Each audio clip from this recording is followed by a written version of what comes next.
చూసామండి. అంటే ఇందులో యాక్ట్ చేసిన టెక్నీషియన్స్ అండ్ యాక్టర్స్ అందరం చూసాము.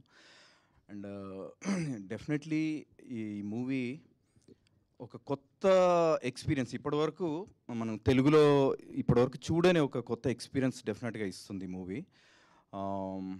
చాందిని గారి క్యారెక్టర్ ద్వారా అంటే ఈ జనరేషన్ సైకి ఎలా ఉంటుంది అనేది అండ్ అజయ్ ఘోష్ గారి క్యారెక్టర్ ద్వారా ఒక 50 years ఏజ్ ఉన్న క్యారెక్టర్ సైకి అంటే బేసిక్గా అన్ని జనరేషన్స్కి ఇప్పుడు ఈ యంగ్ జనరేషన్ అండ్ ఇంతకుముందు జనరేషన్స్ కానీ వీళ్ళ ఆలోచన ఎలా ఉంటుంది అండ్ ఇప్పుడు ప్రజెంట్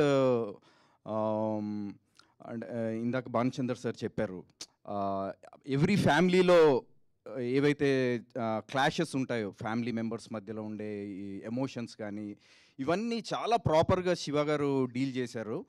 అండ్ ఇది అలాగే మ్యూజిక్కి చాలా ఇంపార్టెన్స్ ఉంది ఈ మూవీలో. అండ్ ఫ్యామిలీ ఎమోషన్స్ చాలా బాగున్నాయి.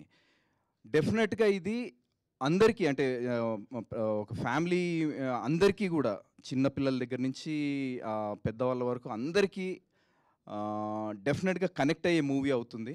ఈ మూవీ నెక్స్ట్ మంత్ రిలీజ్ అవబోతుంది. మ్యూజిక్ షాప్ మూర్తి అందరూ థియేటర్స్కి వచ్చి డెఫినెట్గా ఈ సినిమాని చూసి ఆదరిస్తారని కోరుకుంటున్నాను.